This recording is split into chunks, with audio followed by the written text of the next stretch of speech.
Dans cette première vidéo consacrée à la sobriété numérique, nous allons parler de l'entretien de votre ordinateur et du nettoyage de son matériel. En effet, pour avoir les ordres de grandeur en tête, il faut savoir que la fabrication d'un ordinateur va à peu près émettre 1 tonne de gaz à effet de serre. À titre de comparaison, et encore une fois on est sur des ordres de grandeur, il faut à peu près parcourir 8000 km en voiture à essence avant d'avoir émis la même quantité de CO2 dans l'atmosphère.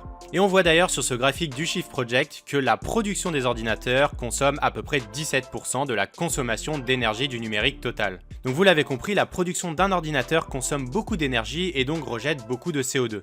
Donc faire en sorte de rallonger la durée de vie notamment de votre ordinateur en l'entretenant correctement est un geste non négligeable pour le climat. Maintenant nous allons voir en quoi entretenir son ordinateur peut rallonger sa durée de vie. Comme vous le savez sûrement, un ordinateur est composé de composants, votre processeur, votre carte graphique, etc.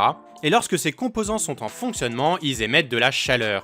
Et pour que ces composants continuent à fonctionner correctement et ne se détériorent pas anormalement, il faut pouvoir dissiper cette chaleur. Et c'est là que l'entretien et le nettoyage de votre ordinateur physique va être important. Parce que si vous ne le faites pas, eh bien de la poussière va s'accumuler sur les composants et va donc empêcher la chaleur de se dissiper correctement. On parle alors de surchauffe des composants. Une surchauffe des composants de votre ordinateur va au mieux provoquer des lenteurs sur votre ordinateur, mais va au pire détériorer de manière irréversible vos composants et donc votre ordinateur. Et donc naturellement diminuer sa durée de vie. Donc pour pouvoir éviter ce phénomène, déjà veillez à ce que votre ordinateur soit correctement placé sur votre bureau. Évitez au maximum de le mettre sous votre bureau dans un coin où la poussière pourra s'accumuler plus facilement. S'il s'agit d'un ordinateur portable, la question se pose moins, mais tout de même faites en sorte que votre bureau ait le moins de poussière possible en le nettoyant régulièrement. Mais avant de regarder en détail comment vous allez pouvoir nettoyer votre ordinateur pour enlever la poussière, nous allons voir déjà comment vous pouvez surveiller et contrôler les températures des composants de votre ordinateur. Pour ce faire, il existe plusieurs logiciels, je vous mets une vidéo en description qui montre comment installer un logiciel de contrôle de température, et pour ma part je vais utiliser HW Monitor. Comme vous le voyez juste ici sur l'interface du logiciel, je retrouve la température de mon processeur. Globalement 62 degrés semble être une température correcte, mais pour savoir si les températures de vos composants sont anormalement élevées,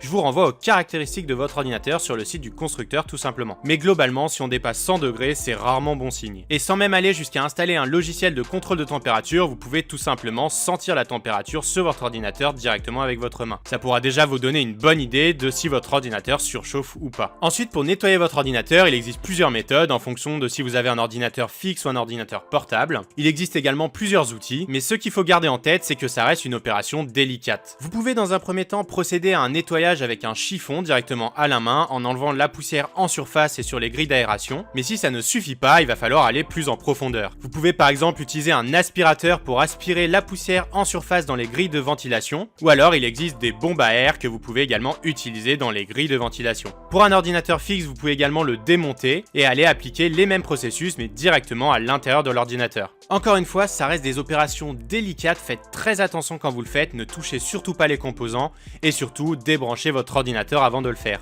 Si vous n'êtes pas à l'aise avec tout ça et que vous ne savez pas vraiment ce que vous faites, je vous conseille de vous rapprocher d'un professionnel. Ça vous coûtera entre 30 et 50 € pour un nettoyage et lorsqu'on regarde le prix des ordinateurs, c'est pas forcément un gros investissement. Pour finir, si après un nettoyage votre ordinateur surchauffe toujours, vous pouvez acheter des refroidisseurs complémentaires pour votre ordinateur. Par exemple, il existe ce genre de refroidisseur pour des ordinateurs portables. Voilà pour la première vidéo de cette série. Dans la seconde vidéo, nous allons nous atteler à comment nettoyer son Windows cette fois-ci. Parce que de la même manière, si vous ne le faites pas, ça peut user plus rapidement les composants de votre ordinateur et donc raccourcir la durée de vie de votre ordinateur. Voilà, n'hésitez pas à nous donner vos meilleures idées en commentaire, à vous abonner à la chaîne, à commenter, à liker la vidéo et on se retrouve pour plus d'astuces et de tutos en 1 minute.